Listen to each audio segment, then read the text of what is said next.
Il y a des silences qui pèsent plus lourd que des cris. Pendant des années, elle a gardé le sien intact, presque sacré, mais ce soir-là, quelque chose s'est fissuré. Dans une lumière trop blanche, face à des regards qui attendaient sans vraiment comprendre, Laura Smet n'a pas simplement parlé, elle a laissé tomber un masque qu'elle portait depuis l'enfance. Tout commence bien avant les projecteurs, bien avant les polémiques autour d'un héritage devenu affaire nationale. Dans l'ombre d'un nom immense, celui de Johnny Hallyday, il y avait une petite fille qui cherchait une place. Pas une place publique, non, une place intime, une place de fille. On imagine souvent les enfants de légende comme protégés, enveloppés dans un cocon de privilèges, mais la réalité est parfois plus tranchante.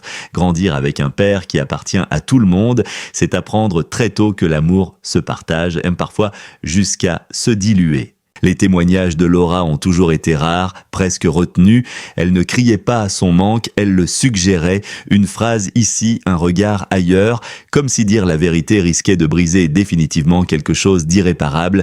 Puis est venue cette révélation, pas une confession spectaculaire, mais une vérité nue, presque fragile. Elle parle d'une distance, d'un lien interrompu, jamais vraiment construit, d'un père mythique mais parfois absent, et surtout d'un sentiment qui dérange, celui de ne pas avoir été pleinement choisi.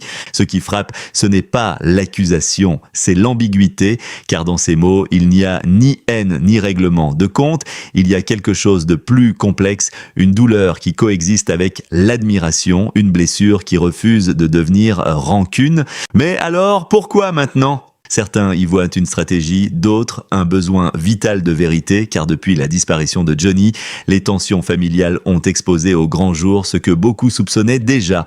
Derrière l'icône, il y avait des fractures, et derrière ces fractures, des histoires que personne ne voulait vraiment entendre. Laura, elle, semble avoir franchi un point de non-retour. Ses larmes ne sont pas théâtrales, elles sont presque retenues, comme si elles avaient attendu des années pour exister. Elle ne cherche pas à convaincre, elle cherche à se libérer, mais cette libération dérange. Car en touchant à la figure de Johnny Hallyday, elle touche à un symbole national, et lorsqu'un symbole est fissuré, c'est toute une mémoire collective qui vacille. Peut-on accepter que l'idole ait été un père imparfait ? Peut-on aimer l'artiste tout en reconnaissant les failles de l'homme ? Les réactions sont immédiates, souvent tranchées. Certains la soutiennent, saluant son courage, d'autres la critiquent, l'accusant de salir une mémoire sacrée. Entre les deux, un flou persiste, un inconfort, et c'est peut-être là que réside le cœur de cette histoire, car ce que Laura révèle au fond, ce n'est pas seulement un secret familial, c'est une vérité universelle, celle des enfants qui grandissent dans l'ombre de parents trop grands, trop absents, trop admirés pour être simplement humains. Elle ne cherche pas à réécrire l'histoire, elle cherche à y trouver sa place, et dans ce regard humide, dans cette voix parfois tremblante, une question reste suspendue, presque dérangeante. Peut-on vraiment aimer quelqu'un profondément, tout en reconnaissant qu'il nous a manqué ? Et pourtant, derrière ces larmes retenues, une autre histoire se dessine, plus froide, plus concrète, presque dérangeante, car lorsque l'émotion retombe, une question persiste inévitable.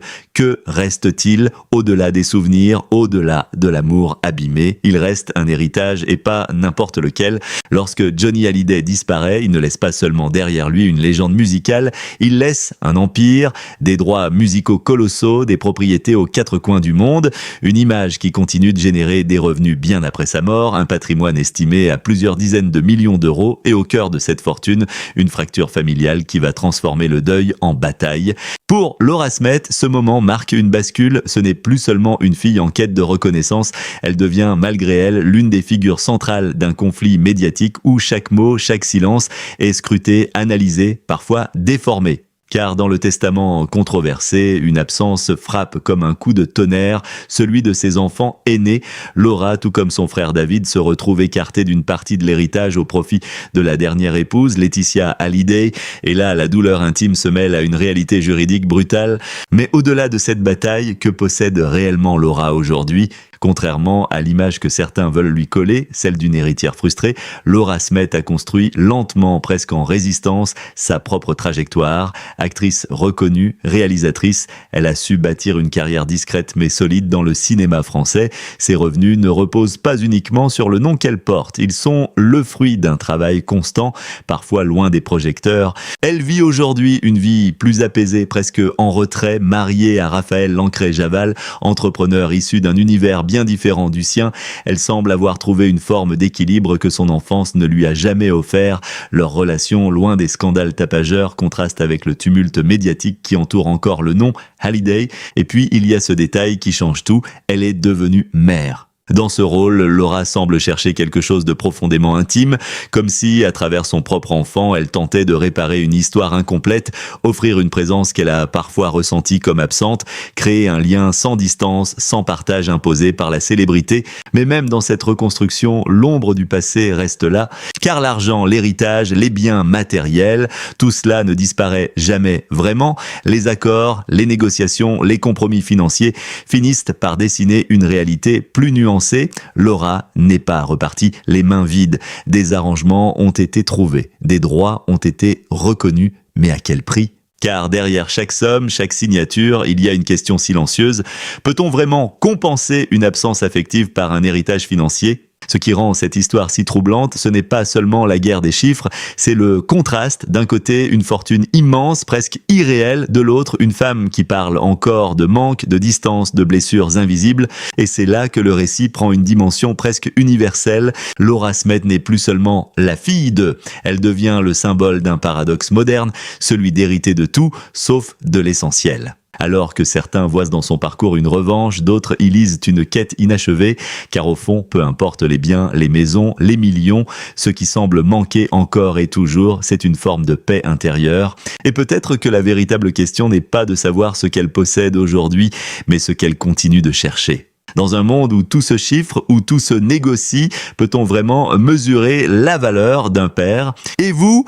Si vous étiez à sa place, préféreriez-vous un héritage intact ou quelques souvenirs sincères d'un amour qui n'a jamais été entièrement donné ? Et au fond, c'est peut-être là que tout se rejoint, l'enfant blessé, la femme debout et l'héritière malgré elle, car derrière le nom de Laura Smet, il n'y a pas seulement une affaire d'argent, ni même une querelle familiale, il y a une histoire profondément humaine, une histoire que beaucoup reconnaissent sans oser la raconter, celle d'un amour imparfait, d'un parent idéalisé, puis redécouvert avec ses failles. Face à l'ombre immense de Johnny Hallyday, Laura n'a pas choisi la facilité, elle n'a pas cherché à détruire le mythe, mais à y survivre, à exister en dehors de lui tout en portant son héritage, un équilibre presque impossible.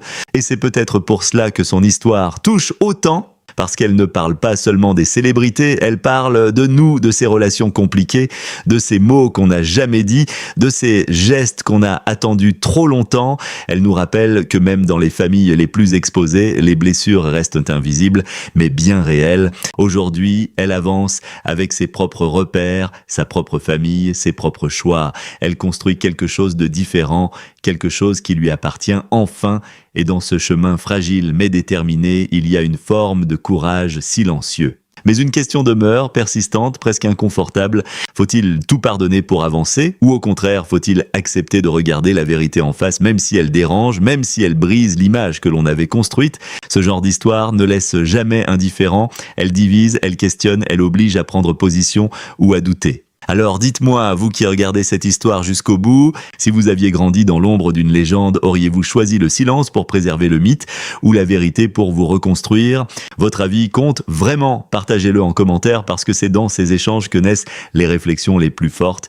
Et si vous aimez ce type d'enquête où les masques tombent et où les vérités dérangent, n'oubliez pas de vous abonner à Star sans masque. Ici, aucune histoire n'est jamais aussi simple qu'elle en a l'air. Et vous, pensez-vous que certaines vérités devraient rester silencieuses ? Ou faut-il tôt ou tard briser le mythe pour se reconstruire ?